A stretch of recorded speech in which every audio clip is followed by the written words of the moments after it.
Hello, welcome. I'm Peter and this is the Scottish Flute channel, the channel for all things traditional flute and whistle playing in Scotland. As you can see, I'm still at the Stonehaven Folk Festival. You can see that because it's glorious sunshine and the view is just amazing over the sea there.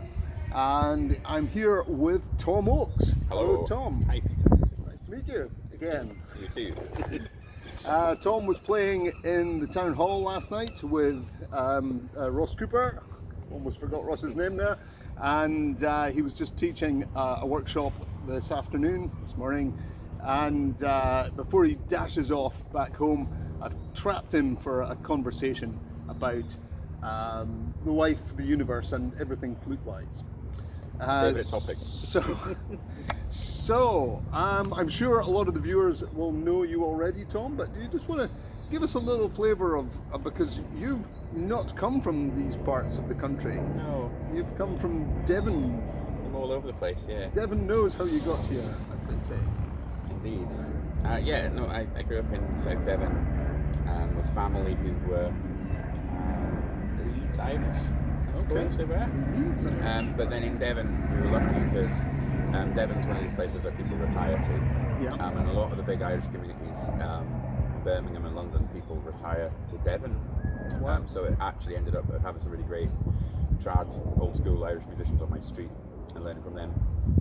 And then I went to a folkworks summer school in County Durham when I was 16 and had Niall Keegan, and that was my first ever lessons when I was 16 with him. Yeah. And then I learned that they were planning in the future, they were planning to do a folk music degree in Newcastle, basically. So I went and did my A-levels and I kept in touch and I held out and I went and did that, went and auditioned and meant to do an English literature degree. And my granddad had given me some money to go and look around all these universities, and I went to look around the folk music course just kind of for a laugh. And I knew a couple of people there, and I ended up staying there for a week, spending all the money, and having to do a folk music degree. Yes, Yeah. Yes, it was forced on you. And as a result of that, Newcastle didn't have that many sessions. It had some, but I used to come up to Edinburgh at the weekends because my cousin was living here, and kind of fell in with the crowd in Sandy Bells and ended up moving up to Edinburgh because I just loved the scene and I had a lot of friends there. So. Yeah. And at that time, it was just mighty. It was like a lot of, Chris Cleaver and Alistair White and Catherine Nichol and Amy Shaw, like all these people were in all the sessions. Angus Grant used to run a session with Angus Grant, and then I just fell into it like that. So Brilliant. Been here since 2008, I think. Yeah. You're well ensconced in Edinburgh now. Yeah. Edinburgh Leith. Yeah, it's not. Definitely, there's a difference there. Yeah. Okay. Yeah. So why the flute, or why flute and guitar? Because guitar is your other main instrument. Yeah, I think because they're so different. I think it kind of. I think if I play things that are too close together, I'd get confused. I like that. I'm not one of these people that plays in a million guitar tunes because it just wrecks my head. But why the flute then? Why the flute? Well, I started out on the whistle like lots of people. It was the only thing. We didn't have much money, and it was just what was lying around. Yeah. So I just took to that when I was very young. And my cousin played flute, and she played in a ceilidh band and played metal flute, but then she bought a wooden one. Metal as in the material it's made of, not the music type. Maybe that. It could be interesting. That'd be a good ceilidh band. A new genre. Bohm system, yeah. And then she bought an Air de Kaiser from like Hobgoblin or something like that. Okay. And I remember trying that, and then just in the sessions that I was going to anyway on the whistle, people had flutes. I remember trying a particularly stunning Thomas Abbey flute once, actually in a car park, much like this one, after a session, and being like, yeah, I need to do this. But I always loved the possibilities, power. Right. And there's something about there's something almost quite primal about like I don't know, like opera singers must get, but something about it's a full body experience. I think. Yeah. And then I think when I was about 16, 17, I heard Conlo Grada. Ah, okay. And I was just amazed at the sort of audacity that you could drown out. I heard him drown out 3 fiddles and 2 sets of pipes with a flute, and I was like, yes, I want to do that. Well, that's powerful indeed. So from that, and then I guess I've only played Scottish music on it since I've been in Scotland, really. But and again, was hearing was a lot of people for whom a flute was almost like not a first instrument. So pipers that played flute, or people that favoured whistles and played a bit of flute, but not a lot of, at that point, that I knew of anyway, not a lot of first instrument flautists. I met Kenny Tartan when I was really young. Again, 16, 17, at a festival down in, where was it? Wimborne. Oh wow. In Dorset, I think. Oh, I'm sorry. You tell me. I'm sorry, Wimborneans, if I've got your county wrong. It's not as good as Devon though.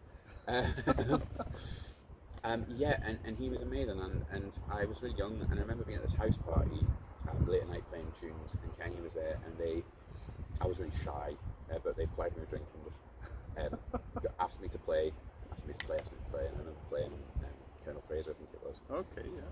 And Kenny asking for my address and stuff afterwards, and a couple of weeks later I got this jiffy bag packed full of tapes and music and everything. That sounds like Kenny. And that became my sort of Bible of music, and so it was him really.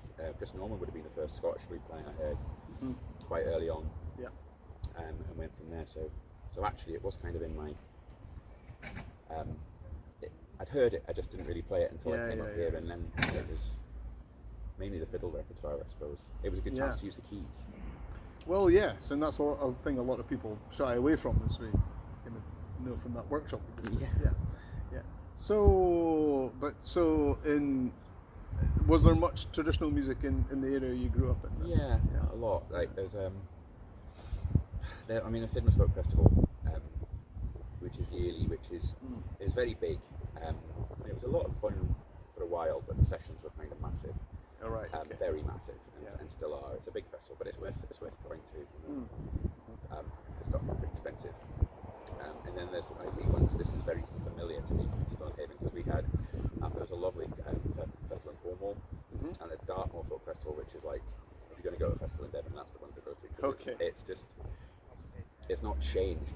You know, they still have step dancing. It's a big thing. Oh, which they don't really have in the rest of England. I think it's a Celtic thing, I suppose.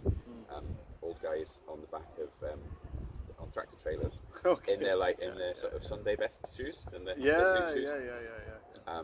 With segs in, probably. Yeah. So a lot of that, a lot of like quite sort of pagan-y dance stuff on Dartmoor as well. The Lakelands were just up the road from me. Right. Okay. So there's things going on in the background as you were forming your thoughts, probably. Yeah, and it was always mixed. There was really high quality Irish music, but a lot of those people also were like quite prominent English folk singers as well. They just kind of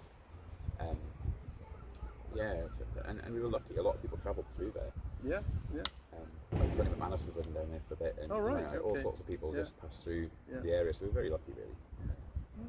So what about the present now? So obviously you've had a fairly long-standing duo with Ross Cooper. You keep promising there's going to be a second album. Oh well, we're not making any promises because we know that's foolish. It'll happen one day. Yeah, it'll happen one day. I think it'll. We've both got a lot of other projects at the moment and families and all that, but we'll get around to it. Yeah, when the timing's right. Yeah. Things align. Yeah. No, it was an excellent concert last night. Thank Very you. good. Yeah.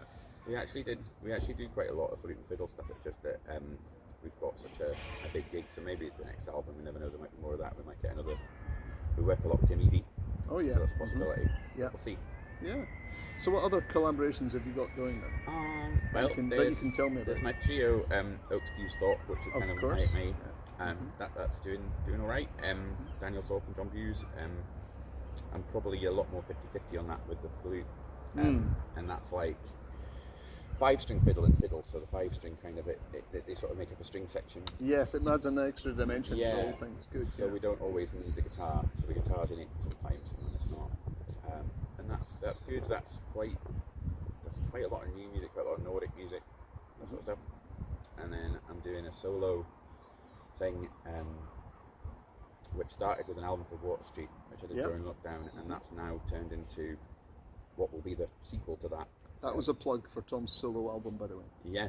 Well, the next one will be called The Hearth, Okay. And Yeah. that's I'm doing a fringe show from the 11th of August at the Scottish Storytelling Centre at 12:30 every day. All right. Which is going to be a completely solo show, and that's going to be all instruments, but it's going to be a lot of stories as well, and looking at kind of, I'm quite interested in memory and how that works, and how a tune can take you to a specific person at a specific point in life. And I've been trying to sort of like articulate those stories, and people that have sent me in a different direction, either politically or musically or whatever. A little bit about synesthesia and that sort of thing. Okay. Synesthesia is associating colours with keys and notes and stuff like that. And smells as well.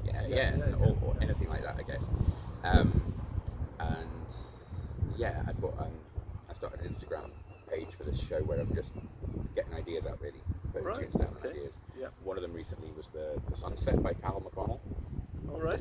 Yes. And it's funny because I've always associated F sharp minor with like bright pink.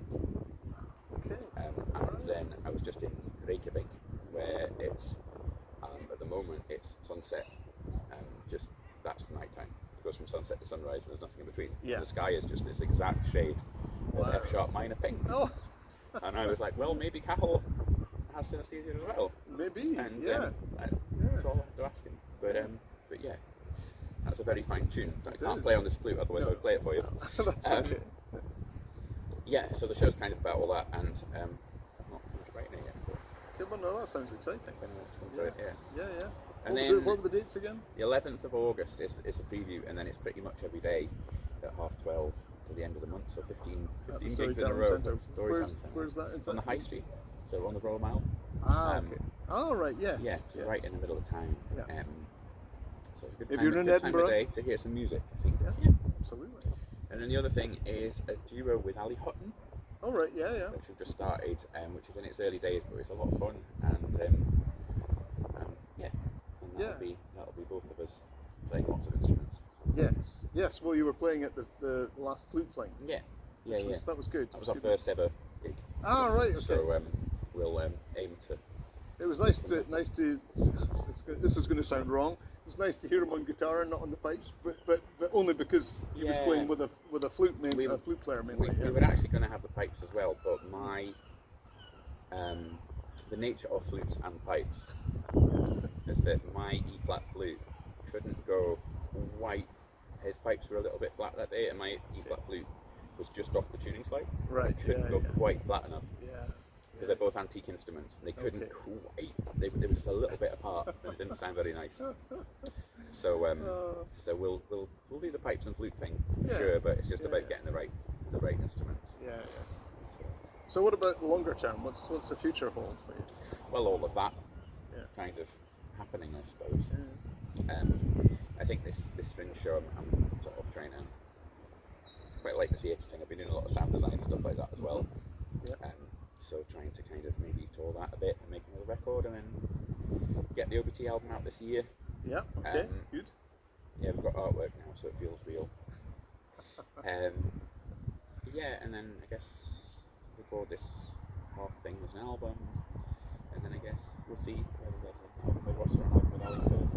Yeah. Like that. Yeah. Excellent. So Good. So everything and nothing. Everything. No, everything and something. Yeah. Planning on doing it. Been thinking about this for ages as well. Planning on doing a course, just dedicated to keys. Yeah. On the flute. Yeah. Called key work, with a lot of sort of scales and stuff, and teaching how it's really not. It seems to be a bit of stigma to use them and to play in different scales, and that there's only set things that you can do on a flute, and I kind of feel like that needs to be taken away a little bit. Yeah. No, that'd be good. And you were talking about potentially online for that. Yeah, as well? probably, probably, or something. I don't know. Yeah. Well, we'll wait and see what maybe develops. it could be an in-person thing as well. But okay. Yeah. Okay. Well, thank you for that. And I know you're tight for time for getting back home. So a little bit. Yeah, I've got a Kaylee tonight. Why don't you give us an example of your playing? You've got a beautiful looking. Is that? It's not bamboo. No, it's not bamboo. It's I think it's a type of. I don't know because Barna will probably watch this and tell me it's something wrong. I think it's a type of yew. Okay. Hungarian yew. And it's made by Barna Gabosh in Budapest. Wow. And it's a little one in it. Right. But I don't know what to play. Pick a tune, any tune. Yeah, I'll maybe. It's a bit windy. It's kind of blowing over the. Yeah. The flute. We've got a competition as well. Oh right.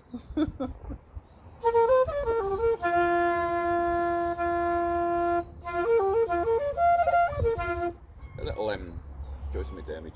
Josie McDermott tune called the Derby's Farewell. Right.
Fabulous. There's Well a wee one done. called the Abbey Reel after. Yes.